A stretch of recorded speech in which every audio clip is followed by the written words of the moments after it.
gracias a todas y todos integrantes de CEDAF por esta nueva oportunidad de encontrarnos ya en el fin de año. ¿Minutos, Leila? ¿Cuánto? ¿Cuánto tenemos? ¿Leila? ¿Cuántos minutos? ¿10? Bueno, vamos a tratar de hacerlo más corto todavía. 10 minutos, no quiero interrumpir a ninguno, pero somos varios y bueno. Sí, hacemos rápido. Bueno, el tema de Glasgow es sin lugar a dudas esta idea que nos junta a nivel mundial todos los años, que esta vuelta por el paso del tiempo, por los informes que venían produciéndose, por lo que es la movida internacional, digamos, climática, había generado una enorme expectativa que lamentablemente, y para poner el primer título, no ha cubrido la conferencia de Glasgow. De todos modos, esto no es una cuestión, digamos, no es una novedad, ¿no? Los que hemos venido participando en varias cumbres climáticas siempre llegamos a lo mismo, esta famosa redacción de última hora, de últimos días, estos consensos que te terminan acotando aquellos que ponen las posiciones, digamos, y que terminan recortando absolutamente cualquier posibilidad de avance en compromisos internacionales. Me parece que ha sido un poco la idea.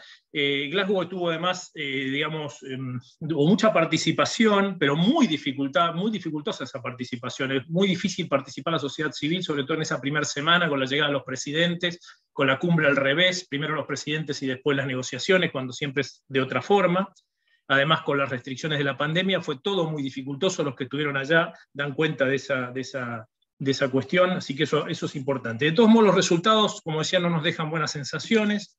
Para mí se trató de trabajar, fundamentalmente tratar de construirle un salvavidas al Acuerdo de París, es decir, el Acuerdo de París, que es lo que hoy nos junta, que después de lo que fue, digamos, la imposibilidad de llevar adelante la idea del protocolo de Kioto, que era un acuerdo basado en compromisos obligatorios, pasar a este acuerdo de compromisos voluntarios, que si bien hoy día claramente son importantes desde el punto de vista nacional, a nivel internacional terminan de no cuajar, de no encontrar un espacio común para poder avanzar y hacer mover un poco la agenda climática.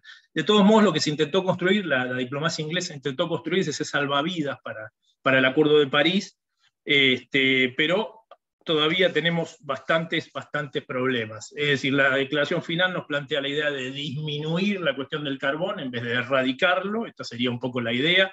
Estamos hablando de informes científicos que ya nos establecen claramente la vinculación entre la emisión de gases de efecto invernadero y las fuentes de emisión de esos gases de efecto invernadero, y no es posible seguir retrasando esto precisamente porque China nos está diciendo que hasta el 2030 va a generar pico de emisiones y después de ahí va a caer sistemáticamente hasta el del 2050 encontrar la carbono neutralidad. Seguimos teniendo estos problemas entre la declaración y cómo construimos el día a día para llegar a eso. Si vamos a lograr una carbono neutralidad al 2050, pero al 2030 vamos a estar allá arriba de todo en el pico de emisiones, y esos son los países centrales, ahí tenemos un problema importantísimo. Después, por supuesto, nosotros de Argentina esperábamos una declaración más fuerte a nivel internacional, por supuesto, de cortar fuertemente con los subsidios a los combustibles fósiles. Bueno, se habló de una disminución progresiva hacia aquellos subsidios que no sean eficientes. Es decir, cuando entramos a meterle palabras a los procesos, lejos de direccionar, lo que estamos haciendo de alguna forma es generando incentivos. Es decir, cuando desde Argentina leemos esa declaración, decimos, bueno, hay que seguir subsidiando vaca muerta, hay que seguir en esa dirección, porque claramente, digamos, no tenemos una limitación desde ese punto de vista. Por supuesto, hay un llamado a mejorar las contribuciones nacionales, que eso es bueno, digamos, los países tienen que profundizar sus contribuciones, tienen que mejorarlas.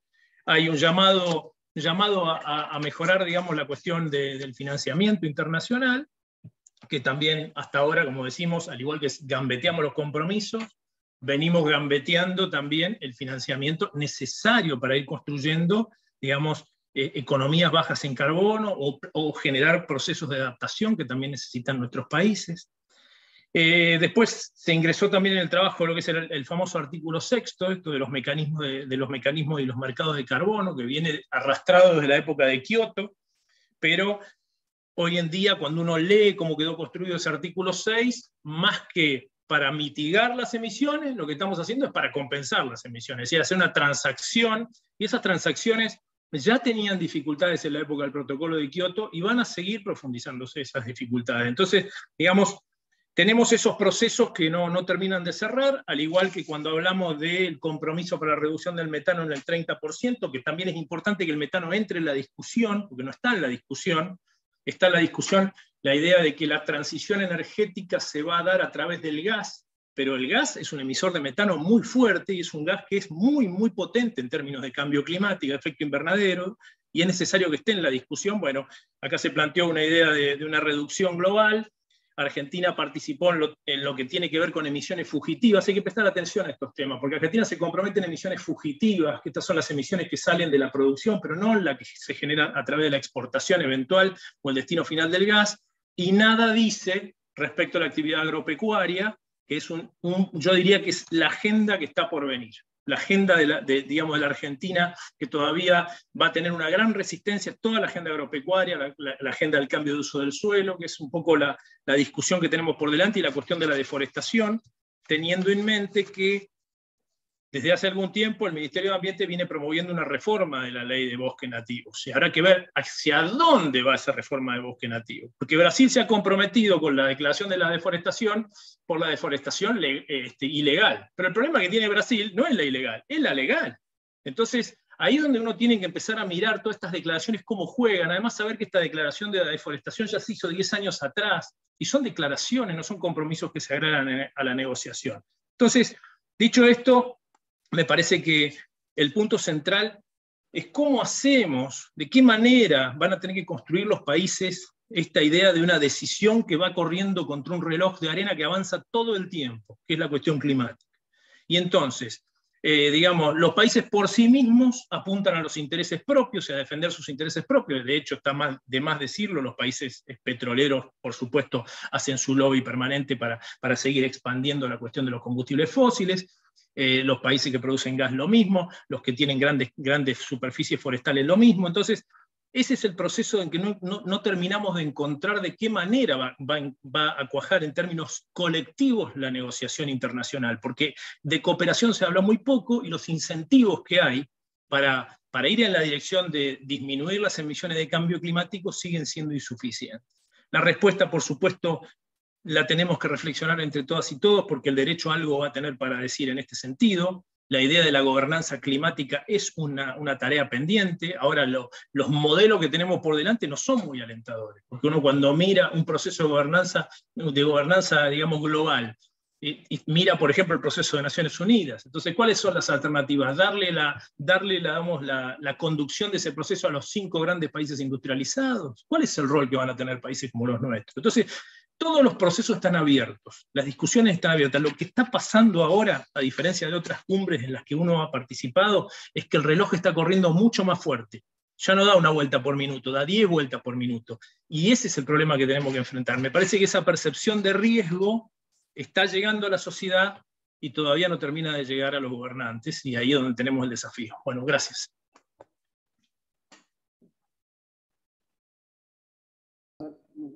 Bueno, muchísimas gracias, Andrés, como siempre, excelente.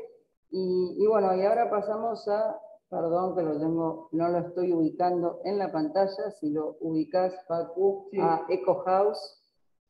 Ahí estamos. Que no estoy en mi... Está Maxi, pasa que no tiene apellido ahí. Habilitalo vos. A ver, ahora sí. Ya estamos.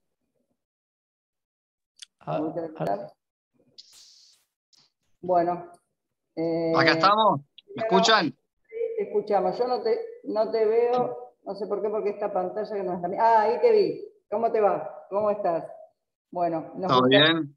Bueno, gracias por la participación en este evento, y también nos gustaría contar con tu mirada, ¿no? Sobre, en general, son todos, salvo Claudio, que es el director del posgrado, representantes de organizaciones civiles, y bueno, siempre la mirada a veces es muy distinta a los que trabajamos en el gobierno, por supuesto al sector productivo, pero hoy le tocó a la sociedad también que nos cuente cómo es esa mirada y cómo los que tuvieron la posibilidad de ir a Glasgow, qué es lo que vieron, qué es lo que sintieron, y además cómo ven las negociaciones desde su perspectiva, ¿no?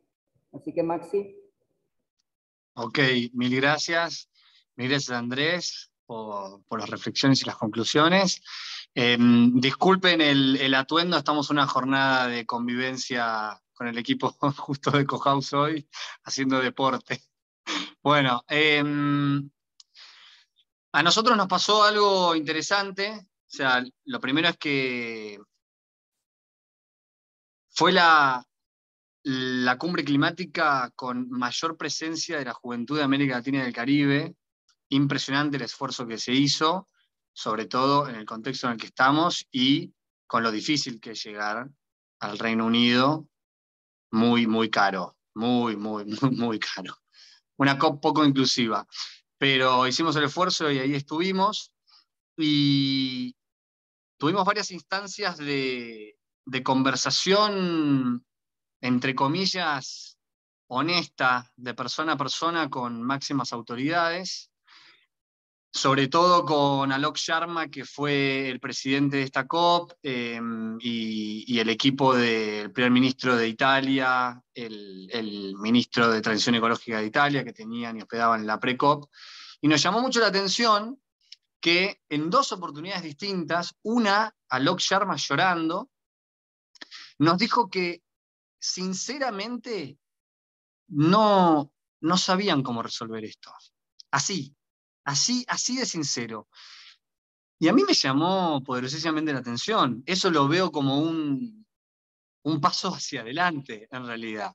Porque si siempre son anuncios o compromisos difíciles de cumplir, o en los que hay que creer y después no se llega a nada, no podemos decir a nada, pero no se avanza como quisiéramos, que ahora en esta instancia nos digan algo así, sobre todo a la juventud climática, que estamos por todos lados, en las redes sociales y demás, para mí es un pequeño avance. Se están dando cuenta que no hay mucha más tela para cortar y que la transición que hay que hacer es enorme, abismal, y no se pueden atar alambres. No es una cuestión de una economía más verde, nada más.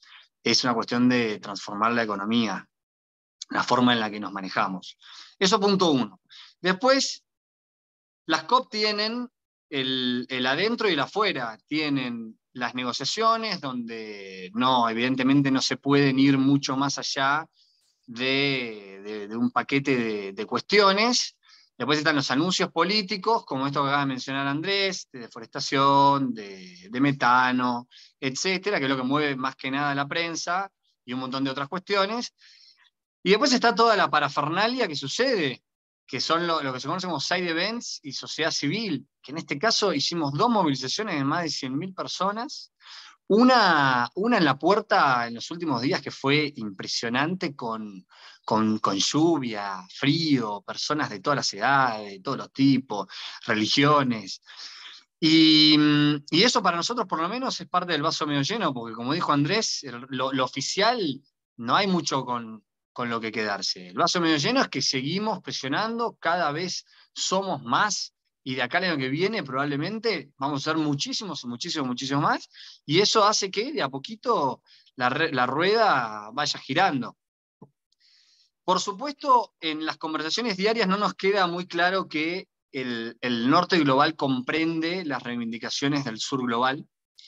Eso es algo que nos pasa muy, muy seguido. Europa, en general, no podemos meter a todo en la misma bolsa, pero es como si no se diera cuenta que Europa es Europa porque África es África, o porque, bueno, Latinoamérica es Latinoamérica.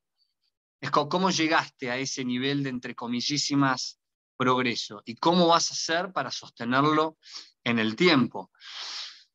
En las conversaciones diarias tampoco nos sucede que se habla de las nuevas economías. No hay casi eventos o anuncios relacionados a eso. Entonces no podemos decir que estamos avanzando realmente. Si ya sabemos que esta matriz no tiene ningún tipo de sostenibilidad, por donde la veamos, o sea, no hay cuenta, no hay cuenta que dé. Otro tema, estoy así porque no me quiero ir por las ramas, tenemos poco tiempo, es que Argentina hoy, más allá de la grieta y las cuestiones internas, estamos en una crisis absoluta, posee una oportunidad enorme de hacer las cosas bien. Esto lo repetimos siempre. Somos el 8º país más grande del mundo en tamaño, tenemos muchos recursos, mucha capacidad, y somos solo 40 millones de habitantes. O sea, en relación a tamaño y población, es muy poco, 40 millones de habitantes. Mitad del país es pobre, justamente con esto que estamos mencionando, y si avanzáramos en algunas cuestiones muy simples y nos pusiéramos de acuerdo, podríamos estar a la vanguardia de la transición ecológica. Y por supuesto nos lo estamos mostrando. Si vamos a una COP en plenas elecciones, donde evidentemente queremos quedar bien con todo el mundo, hacemos anuncios, por ejemplo, lo de deforestación, que además no lo íbamos a firmar. Más allá de que son anuncios, ya sabemos que no, es muy difícil que se cumpla. Y estuvimos muy en duda de si lo firmábamos o no. Tuvimos conversaciones ahí, varias, con todo el equipo, presionando como sociedad civil. Al mismo tiempo, reducimos el presupuesto de la ley de bosques cuando mandamos al Congreso Nacional el presupuesto del 2022, o asumimos compromisos climáticos importantes y presentamos una ley de fomento de hidrocarburos, entre otros. O sea, no hay que ser científico cuántico para darnos cuenta de que evidentemente la cuestión no es la prioridad en la agenda. Y por supuesto, todo nuestro discurso se basa en la injusticia histórica entre el norte y el sur, que de eso, por supuesto, bancamos la parada en un montón de cuestiones, pero también podríamos evolucionar un poco y pasar a otra cuestión. Y con respecto al financiamiento, que era el gran tema del evento, o lo que más se esperaba, bueno, Alok Sharma lo dijo al final, dijo que fracasamos.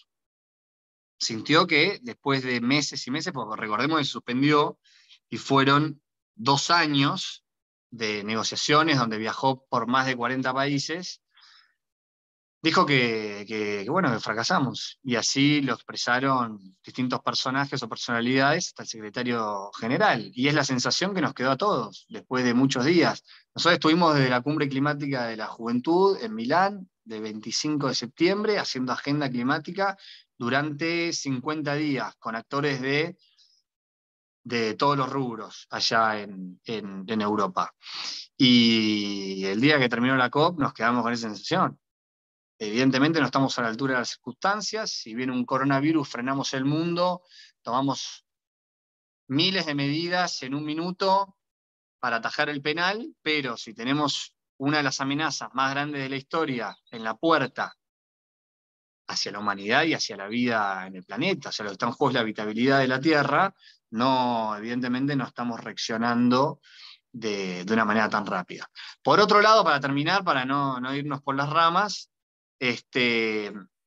nos queda muy claro que falta extrema educación con respecto a toda la sostenibilidad, porque cuando hablamos de cambio climático en general, lamentablemente la mayoría interpreta que solo hablamos de reducir gases de efecto invernadero, pero no es eso nada más, porque si fuera solo reducir gases de efecto invernadero, es una cuestión tecnológica, y la revolución tecnológica no conlleva igualdad de oportunidades, igualdad de género, reducir la pobreza, agua segura, etcétera, etcétera, etcétera, todos los objetivos de bien común o de desarrollo sostenible. Entonces, a nosotros lo que nos quedó claro, que ya había pasado en la COP anterior, es que como juventud, lo pusimos en la Declaración de América Latina y el Caribe, debemos aliarnos e impulsar a través de todos los mecanismos que tenemos a disposición nuevas formas de llegarle al ciudadano de a pie, a las personas que no están involucradas, que comprendamos la aventura que tenemos por delante. La educación tiene que estar en el top 3 de lo que estemos trabajando en el 2022 para avanzar. Pero bueno, más o menos eso, un poco de reflexiones que estuvimos compartiendo y charlando entre muchos jóvenes. Nos quedamos con el vaso medio vacío, lo vamos a tener o bueno, lo venimos teniendo casi siempre, y con la perspectiva con la perspectiva de cara al futuro cercano no podemos quedarnos solo con eso, agarramos el mazo medio lleno y festejamos que cada vez seamos más jóvenes involucrados, que en definitiva somos los que estamos heredando todos estos problemas, los que vamos a tener que sí o sí hacernos cargo, y si no nos involucramos y no presionamos y no intentamos de que alcancemos lugares donde nuestra voz sea escuchada en todos los estratos, la vamos a tener cada vez más complicada, porque como dijeron muchas personas, el costo de no actuar hoy es mayor que el de actuar. O sea, en realidad el costo de actuar hoy es menor que el de no actuar mañana, ya es económico. Cada día que no actuamos, la cuestión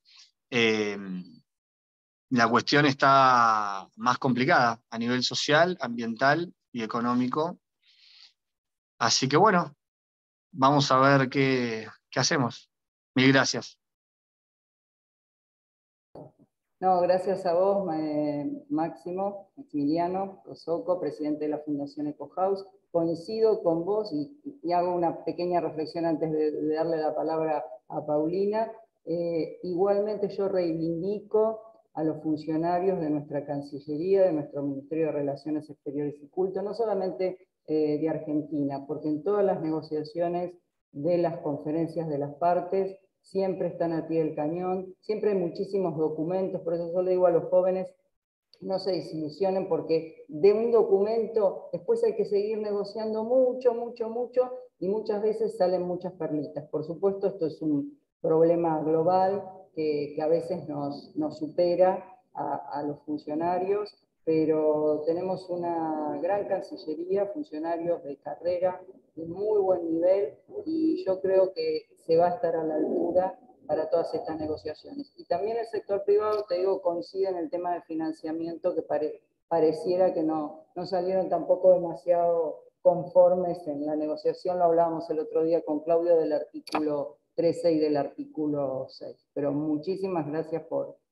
tus palabras. Bueno, ahora tenemos a Paulina desde Chile, Paulina Acevedo, desde el Observatorio Ciudadano. Gracias, Paulina, por estar acá. Y bueno, la palabra es tuya, te escuchamos.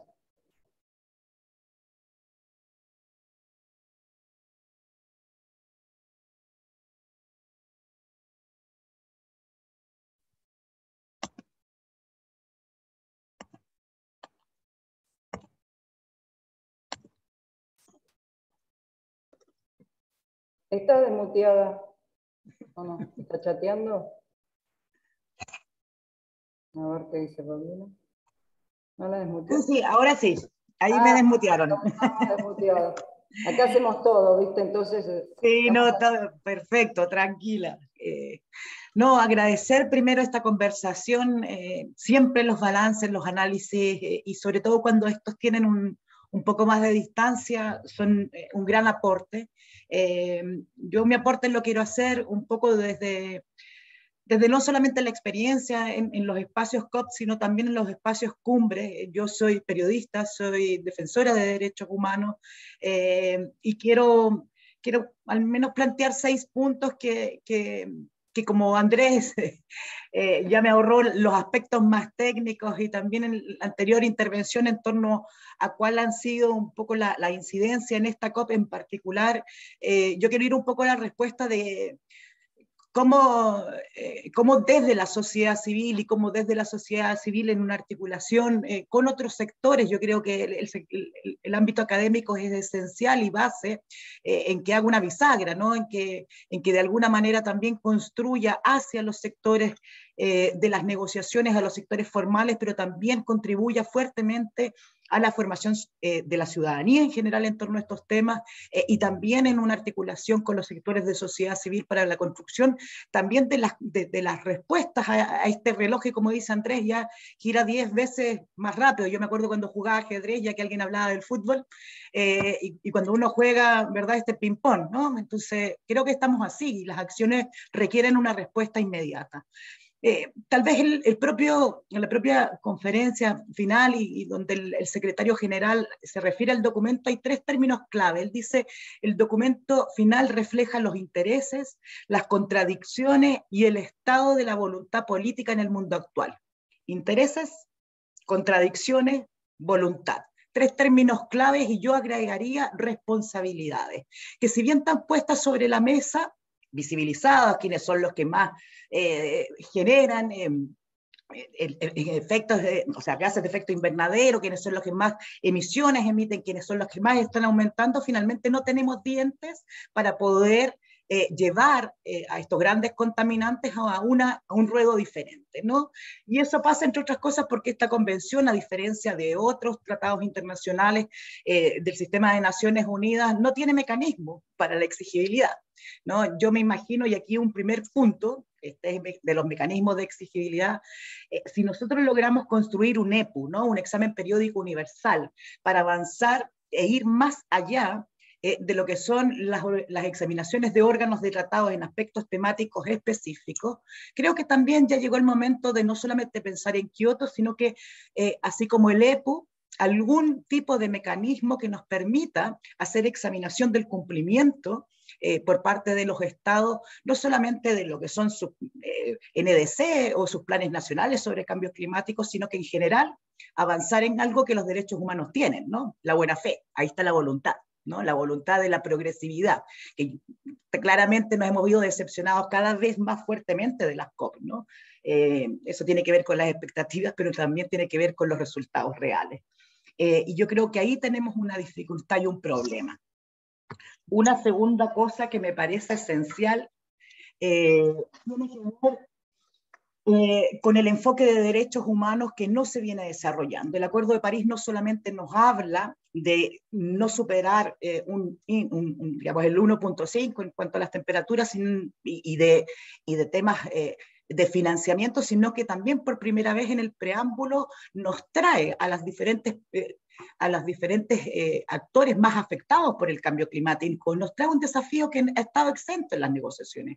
Allí se habla de los pueblos indígenas, de las comunidades locales, de los migrantes, de los niños, de las personas con discapacidad, de las personas en situaciones de vulnerabilidad, que finalmente hablamos de pobreza, ¿no?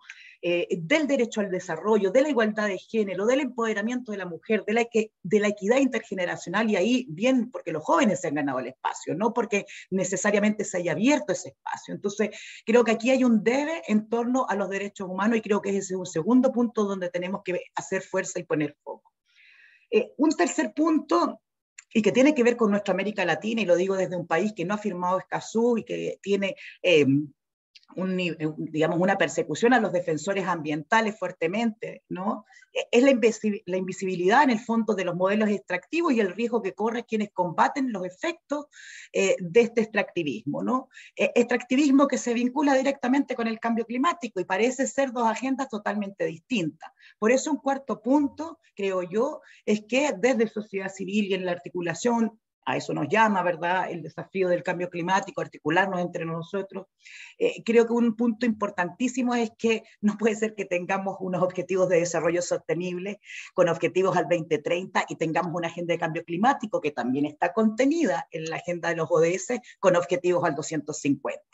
O alineamos las agendas intergubernamentales, o si no, estamos jugando un partido en una cancha que tiene que ver con estos intereses, contradicciones, voluntades y responsabilidades invisibilizadas, y por otra parte estamos jugando otro tipo de juegos, los objetivos de desarrollo sostenible, donde está la integralidad, la interconexión de los derechos, pero finalmente donde tampoco hay dientes. Entonces creo que allí tenemos otro problema que quiero poner sobre la mesa en esta conversación.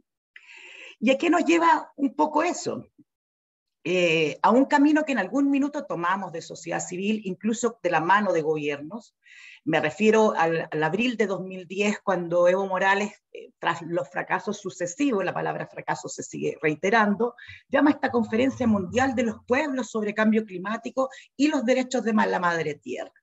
que ahí, yo no soy abogada, pero sí quiero decir que el constitucionalismo en América Latina viene avanzando en reconocer en las constituciones los derechos de la naturaleza, y ahí también tenemos dientes para accionar y exigir derechos, no solamente sobre la protección a nivel interno, sino, ¿por qué no?, también forzar a los estados a una mayor ambición en las acciones que tienen en torno al cambio climático, porque las constituciones están estableciendo que tiene que haber un resguardo de los derechos de la naturaleza y, por cierto, también están de antemano los derechos también de las personas.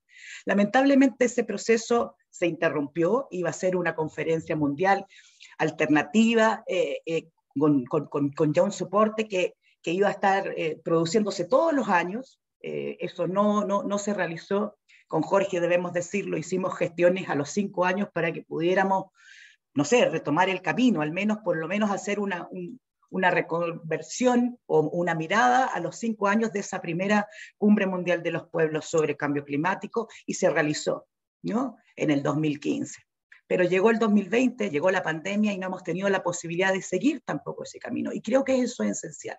Y esto no tiene que ver con la construcción de alternativas de desarrollo, tiene que ver con la construcción de alternativas de lucha desde los pueblos para poder hacer frente a lo que es la voluntad, las contradicciones y los intereses que están allí, pero que no podemos articular respecto de lo que están haciendo los gobiernos. Yo quiero decir, desde este país de las contradicciones, ¿no?, porque inicia Escazú y finalmente no lo firma, ¿no?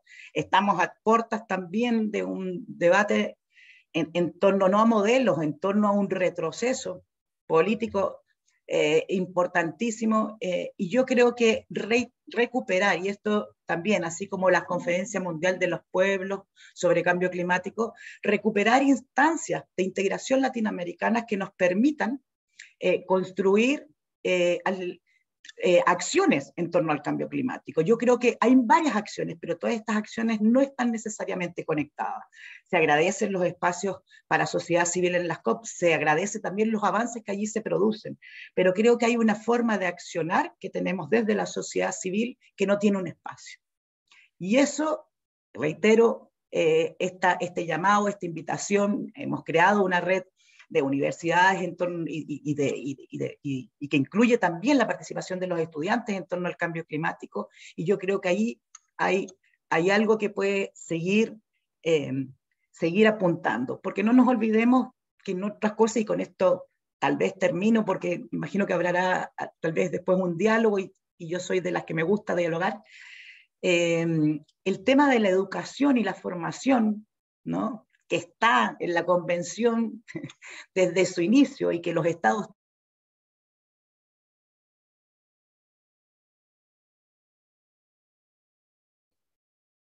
Uy, se nos fue.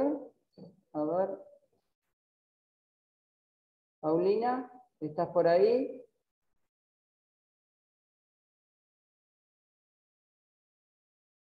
Paulina. Esperamos un segundito a Paulina, pero la verdad muy interesante las reflexiones, y yo también creo, bueno, y todos creo que creemos en la integración en los espacios comunes del GRULAC, del Grupo de América Latina y el Caribe, que se ha hecho muchísimas cosas en otros ámbitos, no digo en el de cambio climático, pero en otras conferencias de las partes. Y sobre todo también cuando hablaba del diálogo, ¿no? Yo no creo, recién nos estábamos chateando con Claudio, no creo que todo esté perdido. Ahí está Paulina, y ya la encontramos a Paulina, además de que todo no está perdido. Ahí Paulina ya ingresó, a ver si la desmuteó. Paulina, ¿ya estás?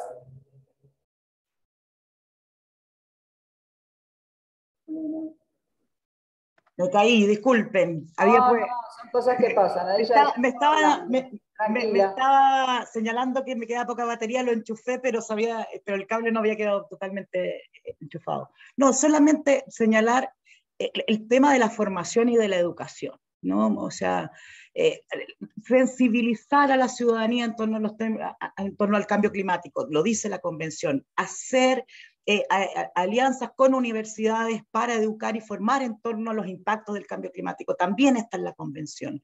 Y sin embargo, yo creo que si revisamos las acciones que se siguen en todos los países, vemos que falta esa educación y esa formación en torno a los riesgos del cambio climático, en torno a cómo abordarlo. El derecho de participación también que tenemos las personas es un derecho a participar de forma incidente en los asuntos de interés general. Ese es el estándar internacional. Y la verdad es que no solamente no tenemos la información suficiente para participar, sino que no tenemos los espacios suficientes también para participar, y por supuesto que esto no permite incidir en lo que nuestros gobiernos comprometen. Yo he participado de los planes, de los distintos planes nacionales de cambio climático que se han hecho, y sin embargo, lo que uno ve es que no hay un continuo, no existe realmente una posibilidad de articular un trabajo, y es lo que la sociedad civil quiere.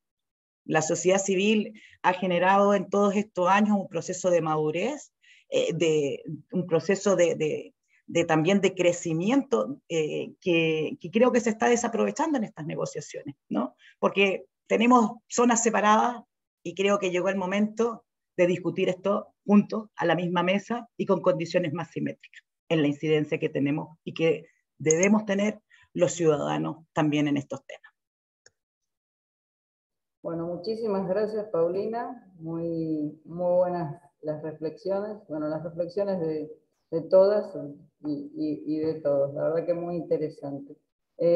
Seguimos, después, bueno, seguiremos seguramente debatiendo con el doctor Claudio Lusky, que es el director del programa de Derecho de Cambio Climático en la facultad. Así que, Claudio. Muchas gracias, Leila. Un placer estar aquí con todos ustedes y con esta playa de tan interesantes expositores para ir cerrando el año. Bueno, yo quisiera primero tal vez hacer un poquito de trampa y, tomando el título de la charla, hacer alguna reflexión que creo que es muy relevante para lo que estamos discutiendo. Esta charla se llama Visión desde la sociedad civil, ¿no? Y si bien, como todos sabemos, el término sociedad civil se ha adoptado como un término que se refiere sobre todo a las organizaciones no gubernamentales para distinguirlas del Estado, en términos estrictos la sociedad civil no es eso, ¿no? La sociedad civil es aquello que los contractualistas llamaban sociedad civil, es decir, el orden social, el conjunto de individuos que conviven en un territorio y un tiempo determinado, ¿no? Eso que Henry George llamaba el gran leviatán, para contraponerlo al leviatán estatal, ¿no? Como un sistema todavía más grande, o que Friedrich Hayek llamaba el orden extendido de la cooperación humana, ¿no? Que es lo que realmente mueve la historia y produce los cambios, ¿no? Es un poco como un iceberg, ¿no? Nosotros, y en gran medida los abogados, estamos acostumbrados a mirar el 10% del iceberg que está en la superficie, ¿no? Y vemos las batallas, los generales, las constituciones, las leyes, los tratados, un lindo despliegue de fuegos artificiales, pero realmente los grandes cambios civilizatorios no se producen ahí, sino se producen abajo. Se producen en la agregación de miles y miles y miles de millones de interacciones de parte de los individuos que conforman esa sociedad civil. Pensemos en cómo llegamos hasta acá. Cuando me refiero hasta acá, me refiero a nuestra crisis ambiental en general y climática en particular. No fue por un conjunto de decisiones políticas, de tratados o de programas de gobierno, aunque todo eso tuvo su impacto.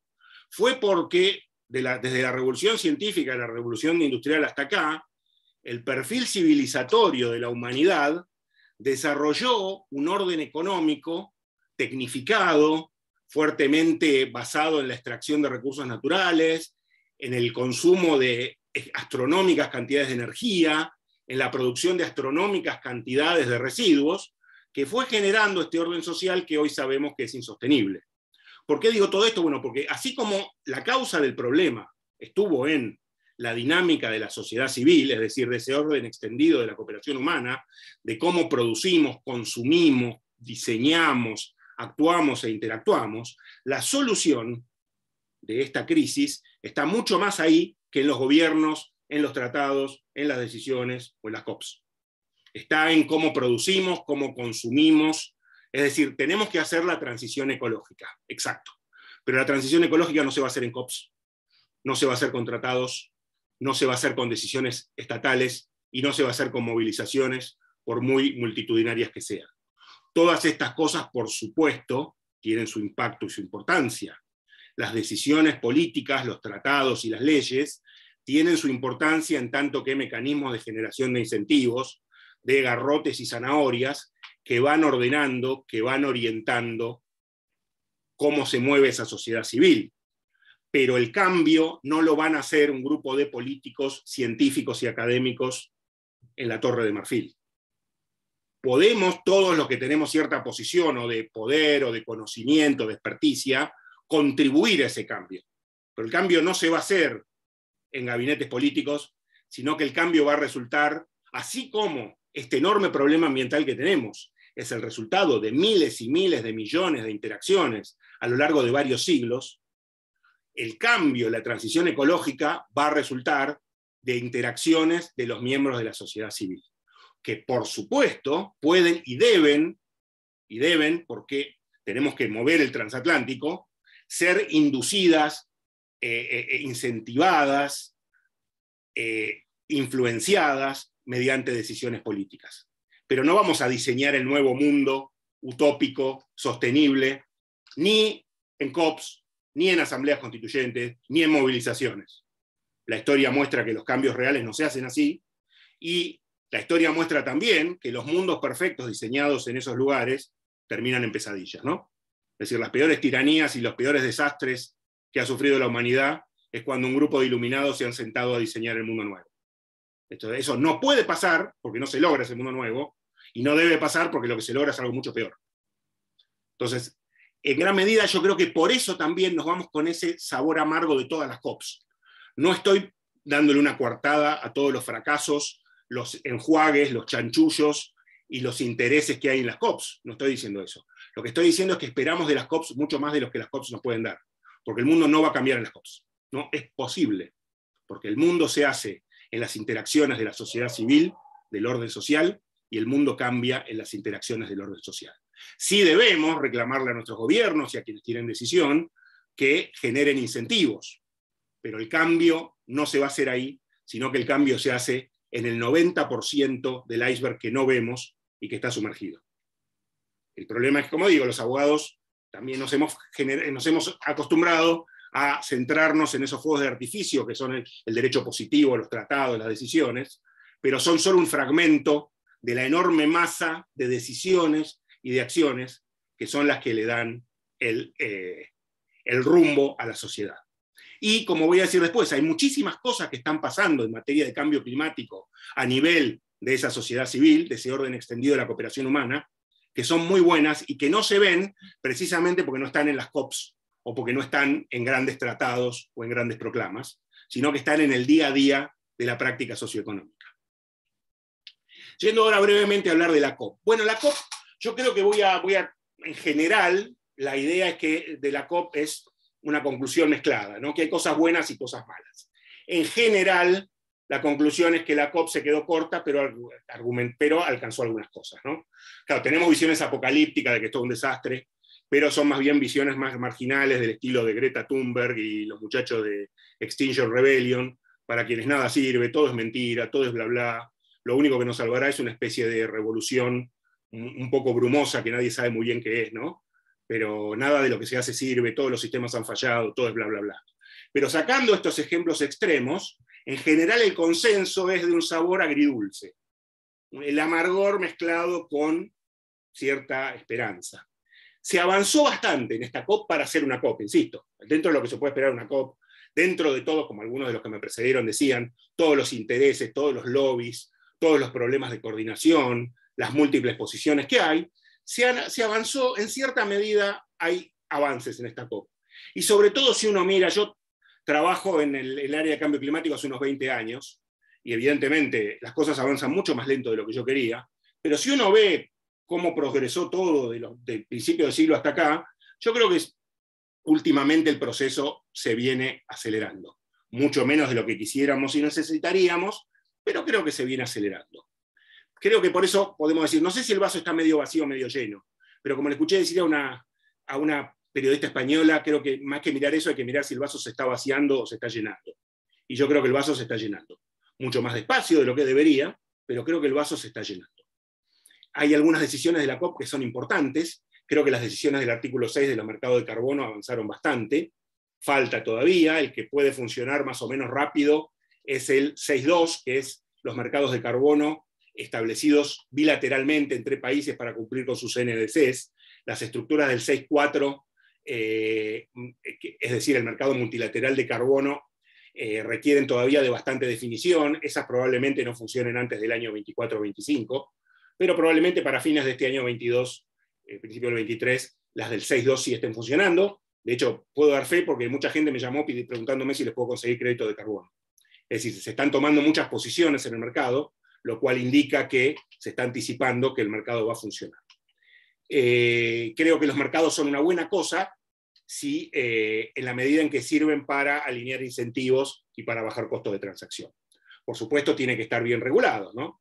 En gran medida el fracaso de Kioto, más allá de la crisis económica y un montón de cosas, se debió también a que las Naciones Unidas nunca entendieron que los mercados hay que regularlos con mentalidad de mercado, y llenaron los cuerpos regulatorios con académicos y burócratas que no tienen la menor idea de cómo funciona el mercado. Y por eso en gran medida los mecanismos de Kioto no funcionaron adecuadamente. Pero yo soy moderadamente optimista con esto de los mercados, ¿no? Creo que se avanzó también un poco en relación con eso, con el artículo 13 del marco reforzado de transparencia, sobre la base de lo que se había acordado en Katowice en 2018. Y creo que es importante también una serie de decisiones extra-COP que se tomaron o paralelas a la COP, como estos anuncios del metano o de la deforestación, o este acuerdo entre China y Estados Unidos de que el pico de la explotación de carbón sea en 2025 y no en 2030. En ese sentido, creo que fue bueno que la reunión de alto nivel se produjera al principio y no al final, porque precisamente permitió acelerar la dinámica para conseguir estos acuerdos. Creo que el rol de John Kerry como promotor de la diplomacia multilateral fue realmente excelente. Creo que logró muchas cosas que de otro modo no se hubieran logrado. Sí, obviamente, nos quedamos cortos en una serie de cosas, ¿no? Ese concepto absurdo de los subsidios improductivos o ineficientes a los combustibles fósiles realmente es mal lenguaje.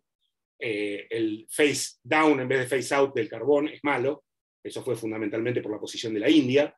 Pero bueno, es la primera vez que se menciona los combustibles fósiles en una COP.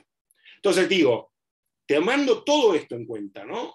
Y viendo de dónde veníamos y dónde estamos, creo que está mejorando la trayectoria.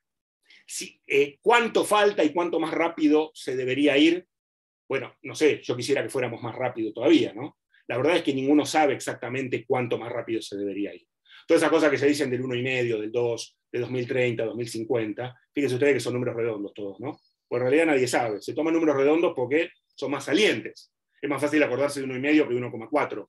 Y de 2050 que de 2047, y de 2030 que de 2029. Pero en realidad la incertidumbre no es que lo que no hagamos después de 2030 no sirve, o que lo hagamos en 2050 tampoco, y que si es 1,7 o 1,4 o 2,1 o 1,8. Son aproximados, por supuesto. Pero sí, evidentemente, la posición tiene que ser lo más posible, lo antes posible, desde luego, ¿no? Ahora, un par de comentarios más sobre la COP y después mis conclusiones. La posición argentina. Bueno, la posición argentina fue bastante penosa, desgraciadamente. Fuimos con 3 documentos, porque los órganos públicos no se pusieron de acuerdo. Fue ambiente con un documento, agricultura con otro documento y energía con otro documento. Entonces no sabía muy bien quién era Argentina, ¿verdad? Eso fue un problema. También emitimos señales contradictorias, ¿no? Porque por un lado decimos que mejoramos nuestra NDC y por otro lado seguimos impulsando Vaca Muerta y seguimos impulsando Río Turbio, ¿no? Que es carbón, que es lo peor posible. Pero bueno, sí coincido con lo que dijeron algunos de los que me precedieron, de que Argentina, si hiciera las cosas bien, tiene unas oportunidades extraordinarias de aprovechar la transición ecológica para un desarrollo sostenible y para generar una sociedad más próspera y más igualitaria y más desarrollada, ¿verdad? Obviamente si acomodamos nuestra macroeconomía y hacemos una serie de cosas que tenemos que hacer. ¿Qué esperar de las próximas COPs? Bueno, supongo que la próxima COP, la de Sharm el Sheikh, será más la COP de la adaptación y del mecanismo de pérdidas y compensaciones. Supongo que la de la siguiente, que va a ser en los Emiratos, será más la del Global Stocktake Mechanism, es decir, hacer una especie de recapitulación de lo que ha pasado hasta ahora, y probablemente también en la COP siguiente, es decir, la de 2024, que seguramente va a ser en Europa Oriental, sea la COP donde se termine de cristalizar todo el mecanismo financiero. Supongo, no lo sé. Mecanismo financiero, hubo esta promesa incumplida de los 100.000 millones, hubo una promesa nueva de llegar en 2023 a los 100.000 millones y pasarlos para 2025. ¿Quién sabe? Veremos, veremos. Por supuesto, todas estas cosas que estamos diciendo, todos estos acuerdos y todos estos anuncios, tenemos que hacerle seguimiento y reclamo, porque anunciar es gratis, ¿no? Uno puede anunciar alegremente muchas cosas, pero después hay que ver si, como alguno de los que precedía dijo, hay que hacerlas cumplir porque el anuncio no nos lleva a ningún lado, es solo un anuncio. Pero en materia de anuncios creo que la COP ha hecho algunos avances interesantes, ¿no? El problema de todo esto es que no hay un día D acá, ¿no? Es decir, no hay un día de la Bastilla o día de Independencia donde podamos decir, bueno, resolvimos la crisis climática. Eso solo lo sabremos dentro de años, mirando para atrás, podremos decir, más o menos en esta década se resolvió el problema climático, se alcanzó algo, pero esto será mirando para atrás. No hay un día D donde podamos decir derrotamos al cambio climático, si me permiten la grandilocuencia. No va a pasar eso. En algún momento en el futuro, si todo sale bien, diremos, bueno, en ese año fue cuando torcimos la curva, que eso, entre 2030 y 2035 fue cuando se hizo fuertemente esa transición, ¿no? Pero esto no nos vamos a dar cuenta en el momento, ¿no? Esto hay que seguir caminando, sin saber, y nunca sabremos exactamente el día que lleguemos, lo sabremos después, ¿no? Pero para terminar, porque ya me extendí demasiado, me parece, creo que moderadamente el balance de la COP es aceptable, creo que falta muchísimo, creo que hay que seguir reclamando, hay que seguir trabajando, pero insisto, hay que recordar que hay muchas cosas que se están haciendo. Y eso que yo mencionaba, que hay muchas cosas que no se ven en las COPs y que están pasando. Por ejemplo, el mercado de bonos verdes, que es el mercado de toma de deuda para proyectos sostenibles, viene explotando de manera geométrica, viene creciendo de una manera fenomenal. Y la gran mayoría de esos proyectos que están auditados por entidades son proyectos serios. Entonces, y eso es un ejemplo, a nivel deporte sostenible, hay muchísimas cosas que se están haciendo que no se ven en las COPs. Y ustedes me podrán decir, dentro de todo eso hay greenwashing. Por supuesto que hay greenwashing. Y también hay muchas cosas que no son greenwashing. Entonces, la película es mucho más compleja de lo que se puede pintar en unas pocas frases, ¿no? Pero en suma, como digo, creo que moderadamente estamos avanzando, que el modelo de París, después de muchos tropezones, poco a poco va funcionando, y que depende de seguir trabajando, de seguir reclamando, de seguir proyectando, de seguir desarrollando, para asegurar que este proceso no solamente continúe, no solo se cumplan los anuncios, sino que también se profundice esa tan necesaria transición ecológica. Bueno, muchísimas gracias por la paciencia de escuchar. Muchísimas gracias, Claudio, como siempre muy agudo. Bueno, nos queda nuestro último expositor, no por eso no interesante, Facundo Ríos, que lo tengo al lado mío, así que ahora voy a tener que bajar el sonido, si no se va a acoplar. Facundo es consejero superior y también es adjunto en el programa de capacitación ambiental de la UBA, el programa de educación. Así que ya bajo, Facundo, no, de acaba de caer y venía acá. Entonces lo dejo acá y no tenemos que...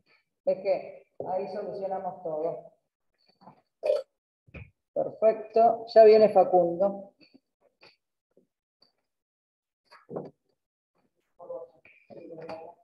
Las necesidades de volver a la presencialidad, ¿no? Es por ahí una de las cosas más importantes de todas.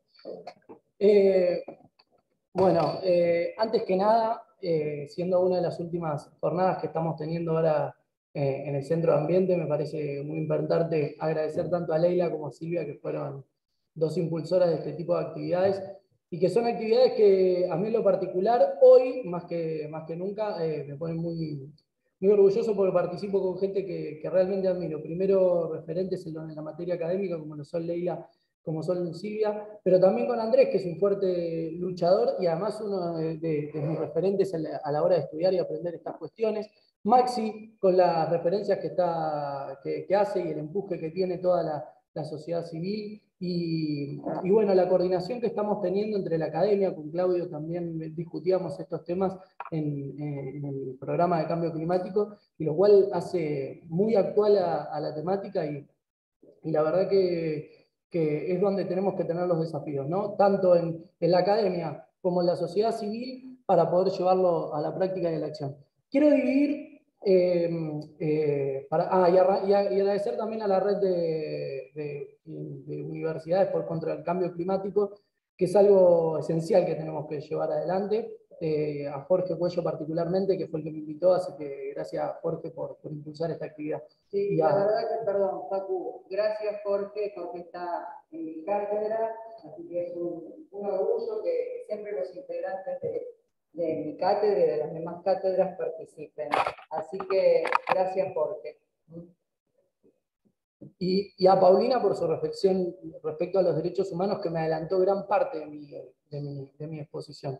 En primer lugar, quiero hablar de lo que tiene que ver con cuestiones técnicas del principio, de lo que fue el acuerdo. El acuerdo me parece que primero se da en un marco de una agenda de negociaciones absolutamente atípica de lo que se venían dando, y con un proceso que voy a hablar en la segunda parte, que tiene que ver con los vínculos de las relaciones internacionales que estamos teniendo, y principalmente con una agenda internacional atravesada por lo que fue el G20 previo a esta COP. Y eso se vio reflejada, que por un lado había una cumbre de líderes y por otro lado se estaba dando una negociación. Si bien mi posición es mucho más cercana a la de Andrés y por ahí la de Paulina y Maxi, con Claudio coincido en varias cosas. La primera, que el haber llegado a un arreglo de lo que tiene que ver con el libro de reglas, es pasar definitivamente de un plan de negociación y demás a un plan de acción e implementación de lo que tenemos que llevar adelante. Pese a ello, no hay que dejar de remarcar que este plan o este libro de reglas tiene por lo menos un atraso de 4 años. Allá por el 2018 deberíamos haber tenido este reglamento y no se logró. Y hoy tenemos en un artículo 6 posibilidades y debilidades. O sea, tenemos a mi modo de ver, grandes debilidades.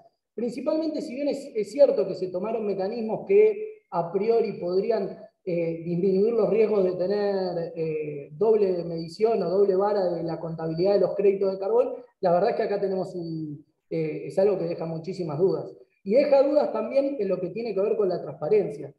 Y hay otro espacio más que por ahí fue deficitario. El deficitario en materia de que se pueden usar créditos de Kioto para el Acuerdo de París. Entonces, ahí me parece que hay un resultado modesto en esta parte. En otro punto de vista, me parece importante marcar la transparencia y los marcos temporales comunes, que no sea, que haya quedado como un punto de recomendación. Y ahí me parece que va a un punto que en el derecho internacional público y en el derecho internacional ambiental es una debilidad. Yo creo que el gran conflicto que tenemos en este punto, y por lo menos en términos teóricos, la discusión es si todo el tiempo nos marcamos sobre principios, sobre recomendaciones, y nos quedamos sobre esos puntos sin obligaciones y darles herramientas a los organismos internacionales para realmente tener posibilidades de control y no tener que esperar un fallo de Urgenda, un fallo contra Shell, algunas situaciones como esa. Estamos en un proceso deficitario en materia internacional. Entonces tenemos que cambiar definitivamente a las recomendaciones, a los planteos, a las directrices, para pasar definitivamente a las obligaciones por parte de los estados. Y esto no se hace, creo que, sin voluntad política. Y hay algo que marcaba Maxi que no es menor. La presión que ejerza la sociedad civil para que se puedan lograr estos cambios es absolutamente indispensable. Creo que hay otra debilidad, sin lugar a dudas tiene que ver con el financiamiento, pero el paquete de la COP26 no atiende los reclamos y los pedidos del sur global. Estos reclamos del sur global que deberían atender no solo ese proceso de incorporar financiamiento, sino también la posibilidad de que a través de ese financiamiento nos podamos adaptar. Y como bien explicaba Paulina, ahí hay una posibilidad de adaptación que te da una posibilidad de desarrollo, y ahí te da la posibilidad de generar realmente este triple impacto. Si nosotros no lo ponemos desde esa perspectiva, no lo vamos a poder lograr nunca. Pero tampoco es darle a los países financiamiento sin tener un espacio de control, porque sabemos lo débiles que son las instituciones, por lo menos en Latinoamérica. Dicho esto, me parece que hay dos cosas que son aunque no sean obligatorias, me parece que son un punto a rescatar. Es la primera vez que en la historia que se habla de los subsidios a los combustibles fósiles. Hasta último momento pensamos que iba a ser un avance totalmente trascendente y íbamos a decir que se iban a eliminar los subsidios a los bonos a los combustibles fósiles, y ahí recomiendo los estudios que está haciendo Pharma al respecto, que son muy, muy elocuentes en lo que dicen. Y terminamos con un disminuir, lo cual no quiero terminar sacando conclusiones porque a un poquito más de un mes de haber terminado la COP, quisiera ver cuál es el impacto real sobre los mercados. Entonces, veamos a ver cómo va. Y por el otro lado, por primera vez, como conclusión de uno de los reportes, existe la necesidad, o se incluye la necesidad, sin tampoco una obligatoriedad, de llevar adelante la reducción de los gases de efecto invernadero en el sector ganadero. Para Argentina, absolutamente trascendente. Entonces, esto para mí es uno de los puntos que, si es la primera vez en la historia, no debemos dejar de mencionar. Y Argentina en esto jugó un papel absolutamente centralizado con los lobbies. Y ahí es donde quiero centrarme. ¿Cuál fue la posición o qué es lo que pasó principalmente con Argentina? La posición de Argentina no tenía que ver con cambio climático. Si bien es cierto lo que dice Claudio, que llegamos como con 3 Argentinas en cada una de las negociaciones, la realidad es que la cara visible del país tenía otra visión completamente distinta, y la visión era a ver cómo arreglamos con el fondo, a ver cómo se arregla la deuda con el Fondo Monetario Internacional. Incluso lo que se escucha dentro del discurso saliente de las 3 ideas principales que plantea el presidente son como fuera de la lógica que planteaba o los debates grandes, ¿no? Plantea un canje de deuda por acción climática, la creación de un concepto de deuda ambiental, del pago de servicios ecosistémicos, lo cual, nada, no son temas que se estaban llevando adelante ahí, o no eran los grandes avances que íbamos a dar. Por ahí son conceptos que para algunos, para algunas son relevantes o no, pero la realidad es que parecía ser que estaba por otro lado en la agenda. No hay que dejar de desestimar que Argentina no tiene fuerza en esta negociación. Si uno le pone la mirada al Mercosur, claramente el Mercosur no es un espacio de negociación que aporte nada. El mejor aliado comercial que tiene Argentina, que es Brasil, viene de primero, no reconoce el cambio climático, el gobierno de Brasil. Y en segundo lugar, venía del G20, donde no había conseguido ni siquiera una sola negociación, una sola reunión bilateral, con nadie. Entonces, un G20 que pasaba por otro lado, principalmente por el debate de la situación de seguridad internacional, entre el conflicto que existía entre Francia y Estados Unidos, producto de la alianza que estaban teniendo con Australia y Gran Bretaña en materia de seguridad, el cambio climático parecía ser que llegaba último en ese tema. Entonces llegábamos con una agenda más parecida a la al del G20 que una agenda definitivamente de cambio climático. Bueno, y hay algo a mí que me gustaría ver en ese marco. A veces los gestos son muy importantes. Que no participen las principales figuras o los principales referentes de China, el 4º emisor de gases de efecto invernadero del planeta, habla de una situación. Claramente ahí hay una pérdida en la cooperación, o sea, ahí tenemos una gran debilidad en materia de cooperación. Por el otro lado, para mí no me parece menor que las principales economías del mundo no hayan planteado un plan de adaptación. Si no plantean un plan de adaptación, tenemos ahí un problema sin dudas a largo plazo. Es por eso que a mí lo que me sigue quedando es un sabor amargo que me sigue funcionando, y que las grandes reflexiones del final de la COP terminan llevando esto, como que nos falta un poco más. ¿Y dónde nos falta un poco más? Sin lugar a dudas, falta en darle al derecho internacional ambiental ese poder para poder trabajar, ese poder para poder involucrarse dentro de las políticas públicas, de poder controlar, de poder sancionar, de poder llevar adelante alguna situación de control. Porque si no, estamos siempre en la buena voluntad de las partes. Y la soberanía de los estados a veces atenta contra la posibilidad que tenemos nosotros de poder lograr los cambios y los avances que la crisis climática y la crisis ambiental a la que estamos atravesando llevan y son necesarias.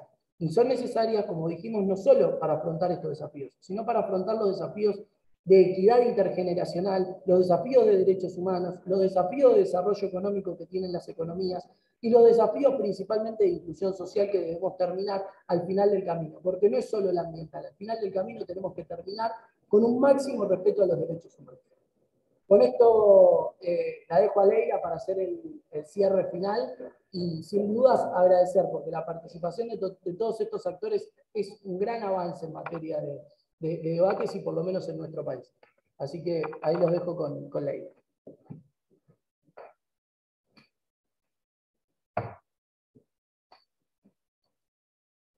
Bueno, acá todo, como verán, es muy casero, pero la verdad, nada más que agradecer. Y bueno, yo les quería comunicar que por la resolución del Consejo Directivo, el CEDAF tiene una conformación de dirección y vicedirección y consejo asesor, y se han cumplido los 2 años de mi dirección, así que el año que viene seguramente los encontrará con otra dirección, seguiré igualmente en el CEDAF, pero bueno, quería despedirme, como hay mucha gente que nos ha venido siguiendo, agradecerles el acompañamiento, bueno, la última charla de hoy que ha sido estupenda, y que además todo está ahí, el informe de gestión de las actividades del CEDAF, está también colgado en la página del CEDAF, de la facultad, así que bueno, quería decirles que bueno, que estoy muy, muy emocionada porque a pesar de que hubo pandemia,